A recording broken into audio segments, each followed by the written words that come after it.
From the House of Songo, this is Gaytopix, My Life. I'm your host, Kenny Cruz, and this is my life, my story, my confessions, my real life experiences, my real life events, true stories that actually happened to me, actual events that happened in my lifetime. There's nothing fake or fabricated in what I'm saying. Some viewers may find what I'm saying disturbing, so viewer discretion advised.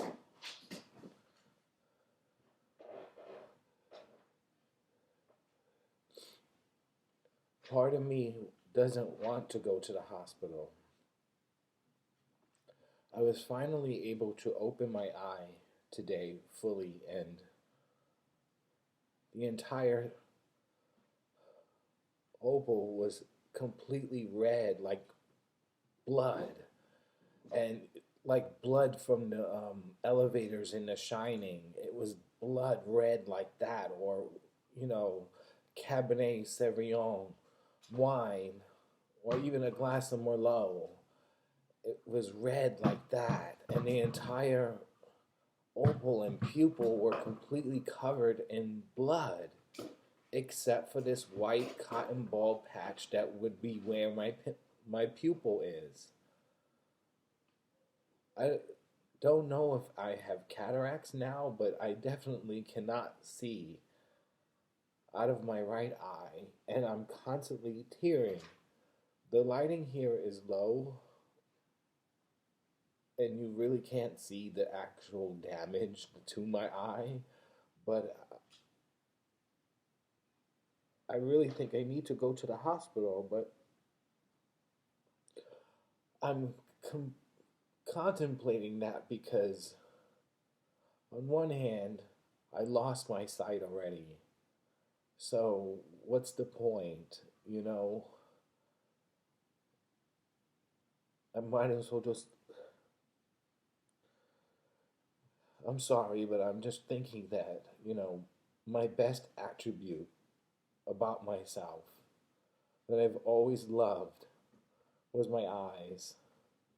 My eyes were so beautiful, and now they're gone. I'm losing a lot of things, and it's very hurtful because no one knows, no one cares. I was even thinking about that Medicaid program. There's a Medicaid program where you can put a loved one as your or a friend that you trust as your caregiver. And Medicaid pays you on your first shift. Over 45,000 people signed up for it, and they have over 1 million five-star reviews. So I was asking people throughout my lifetime because emergency events have happened where I was left alone, and I've asked plenty of people, and no one is taking up the opportunity. I'm like, you don't have to do anything. Just take me to the hospital when I need to, or walk the dog with me, or shop with me, or be my friend. Just hang with me for a little bit. I can really use the company, and not one of them ever accepted. I also had life insurance on my Aunt Renee. She didn't know it at the time, but I had to remove her from my life insurance because what she did to me, and leaving me alone as well. I don't understand how someone who knew you from 13 years old to 30 years old, that's right, I said 13 to 30. She knew me that entire time. I knew her that entire time, and yet she has never given me an explanation as to why she stopped communicating with me. In fact, she ignored my phone calls or has me blocked now, and it's been 7 years, and I don't know why someone would do something like that, especially someone who was a mother and 20 years older. So when I was 30, she was 60. And so now, you, as a grandmother, how can you do that to someone who you raised essentially? Because of my dysfunctional family, Renee became somewhat of a mother to me. I can remember one time she was feeding her kids because she had four kids herself, all by different daddies, mind you. But she had four kids, and me and my brother would go over there to eat because, as I said in previous episodes of Gaytopix My Life, my mother would starve us. So we would go over to my aunt Renee. I call her my aunt because essentially I had to have some kind of family connection, you know? And we would go over there, and she had cooked fried chicken in lard. Now you know you poor in the ghetto if you cook with lard. Who cooks with lard anymore? Anyway, so she was cooking chicken, and there were drumsticks. But to feed all of us, there wasn't enough. And she only had one drumstick left, and there was no food for me to eat. Do you know she gave me her food? And I felt really loved at that point, and I knew this woman was going to be in my life for a very long time. She also slipped on a sidewalk in front of Macy's. You know, Macy's and 7th Avenue, there's so many people going to the train station and going into Macy's. It's very crowded, and she fell. And she realized at that time she could no longer wear heels.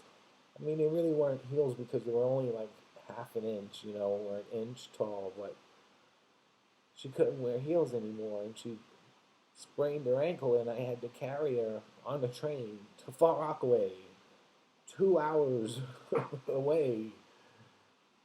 She was also mugged, and I was the first person she called instead of her family.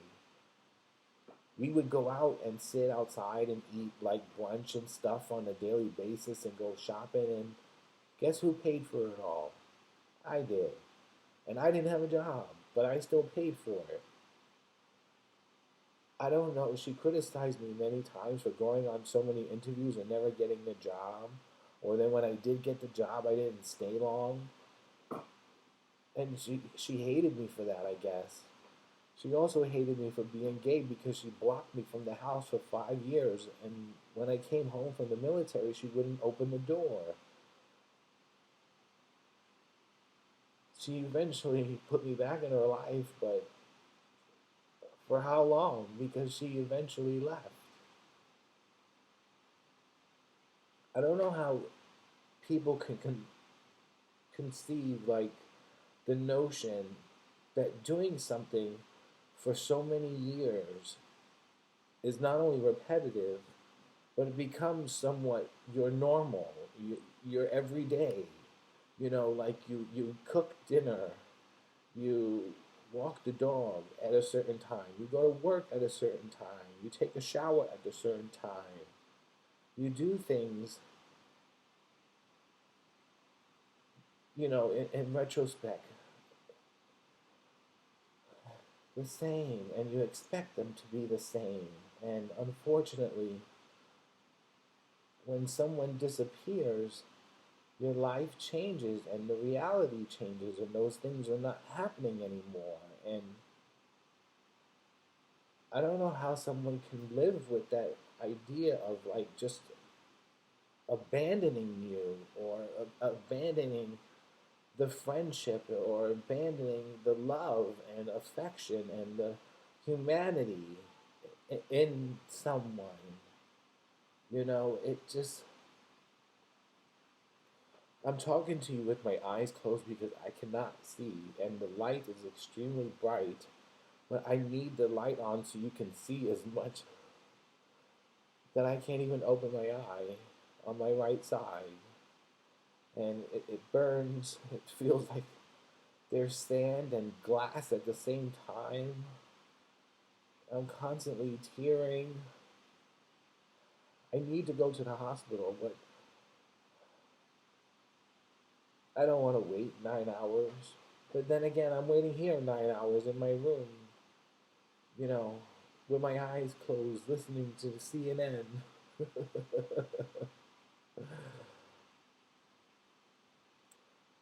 One thing you may, speaking of CNN and politics, one thing you may not know is that, I mean, I hate to give him credit, but you got to give credit where it's due. And again, I'm very forthcoming and transparent with what I'm saying. You guys trust me as a reliable source of information, and I thank you for that because what I deliver is the truth. They were speaking to Ukraine officials today about, you know, what's going on, and this for the past 8 years, this is what's happening. But I hate it to even mention his name. I'm not going to mention his name. The former twice impeached, one-term disgraced president of the United States. When he served, there was nothing going on in Iran. There was nothing going on in China. There was nothing going on, you know, in Ukraine.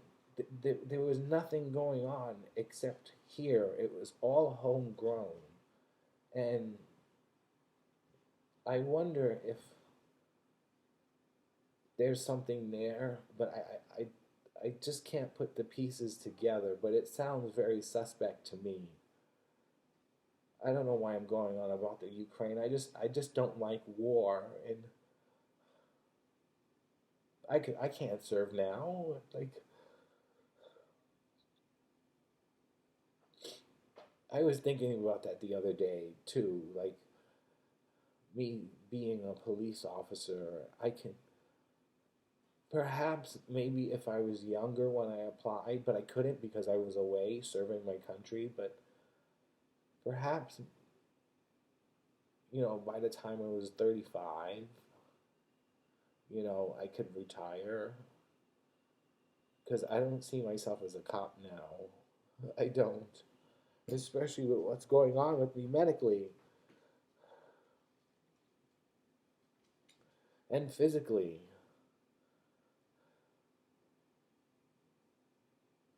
Love comes in so many shapes and forms and descriptions and signs, but love has never shown me a sign. Love has never given me a sign. I wouldn't be able to see it now anyway.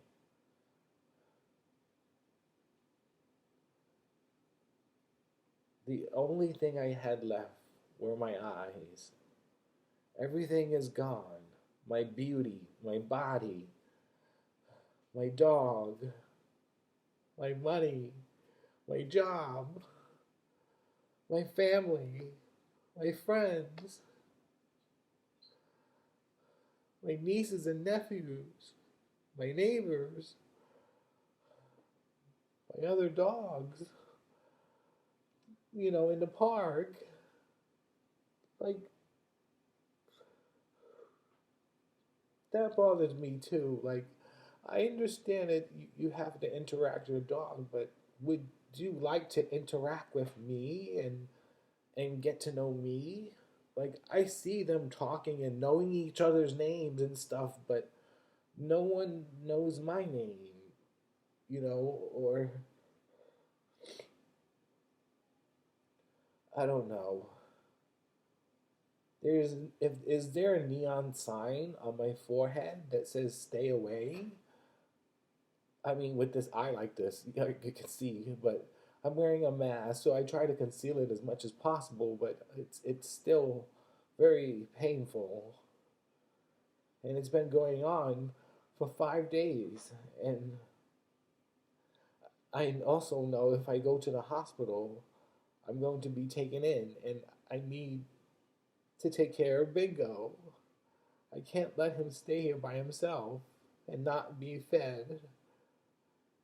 And I don't have any friends or a neighbor that I can rely on because they would probably steal everything.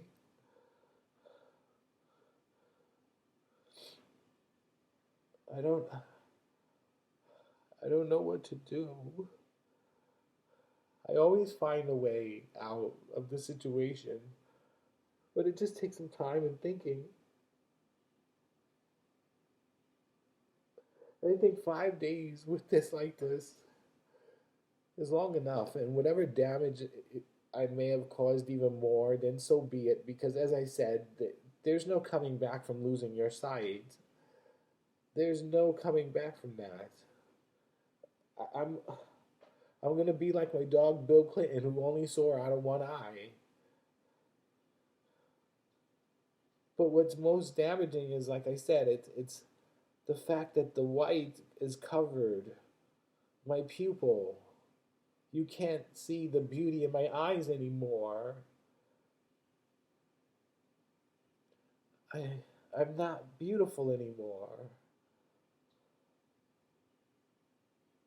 What is happening? I believe I'm dying, but it's happening way too slow, and it's about time.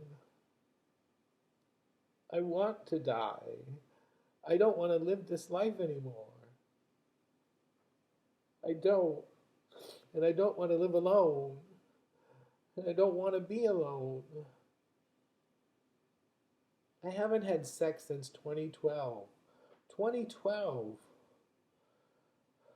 No one has touched me in over 9 years. 10 years.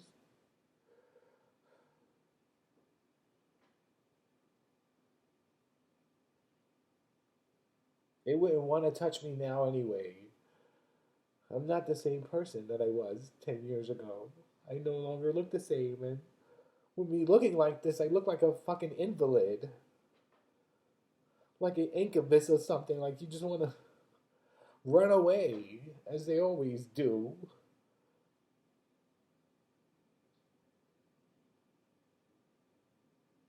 I don't know why I'm going on this rant, but I'm thinking about what I try to do here. I try to break my life in seasons. So you have me from being a toddler to graduating high school as the first season. I wanted my military experience to be my second season. I wanted my adult entertainment to be the third season. And I'm kind of regretting not just blurting out everything. I have been communicating with this camera, so there's so much footage. I can't even begin. I just, I don't.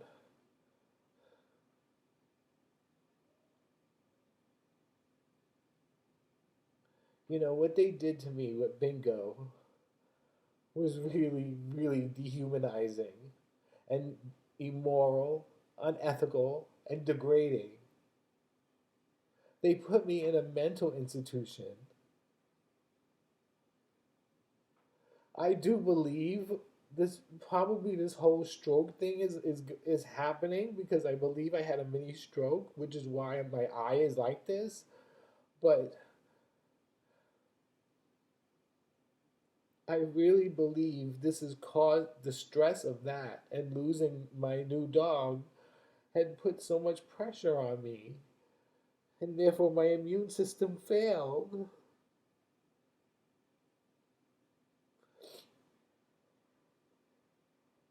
I'm very careful with my diet.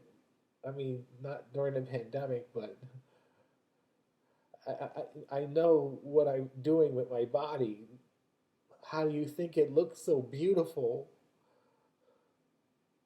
God, I can't even think about then, and I can't look at old pictures anymore because when I look at those pictures, I just want to cry on how beautiful I am, and yet lonely as I am today.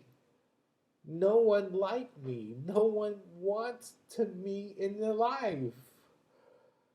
No one wants to get to know me. Even though I was beautiful like a god, like I even have my own portrait in which I described in the picture of Kenny Cruz. God, I wonder what that portrait looks like now. I really do. Probably with this eye like this. Or maybe perhaps he took a knife to it and all it's coming back to me and making me an ugly, hideous monster. God, I wish he did take a knife to it. Do you know he's not leaving me any money? That. Another one. Mike Perez. I talked about him in another episode. I knew him for such a long time.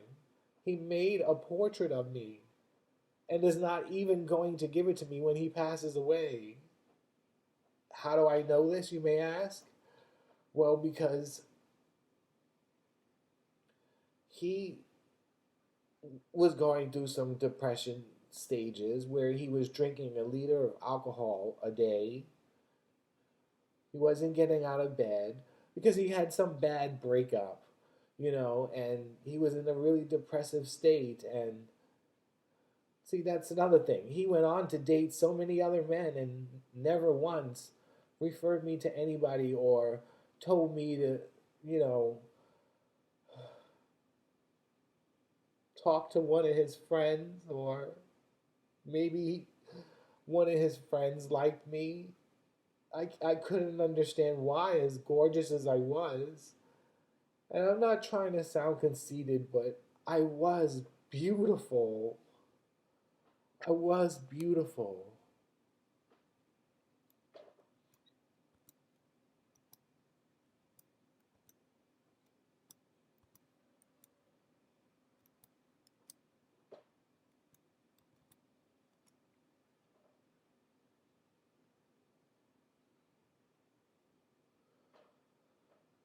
I was beautiful.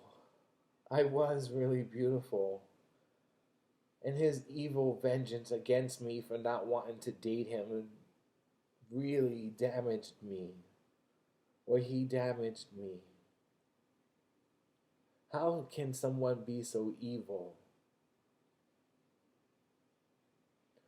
Few of his friends had told me in the past that, they tried to ask him questions about me so they can get to know me, and he would tell them horrible things about me to make them not like me. I had, there was another time, one of his friends invited me over to his house in Chelsea. It was, he worked there and he also lived there. So it was sort of like a design studio, and he had the whole floor. And he invited me there for drinks with a couple other people and then G'd me out. I woke up in his bed naked, not knowing what happened. And I told Michael, and Michael just simply ignored it as if I was lying. But in my opinion, for someone to actually get to that level to get me naked, they must have really appreciated me and was infatuated with me and was literally crushing over me, and the fact that Michael is telling them negative things, it just combined into like, okay, I'm going to drug him and get my way with him, and you know, that's it. That's really, what kind of friend is that? And I didn't know about this. I did not know about this.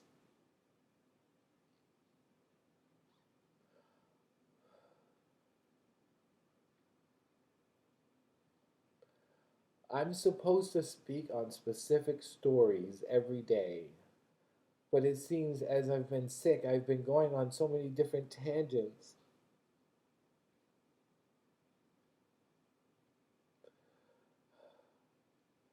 I don't know how much longer I have. I don't know how much I have to live, but I'm glad I'm talking to this camera. So this will be my legacy.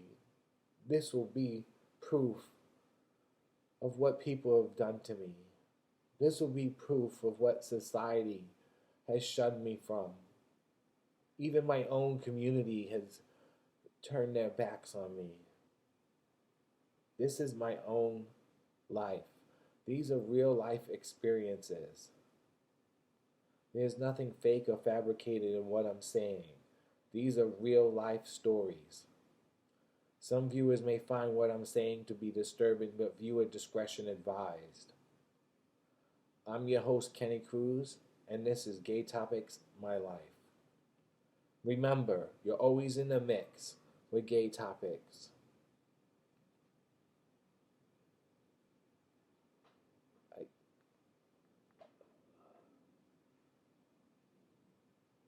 There.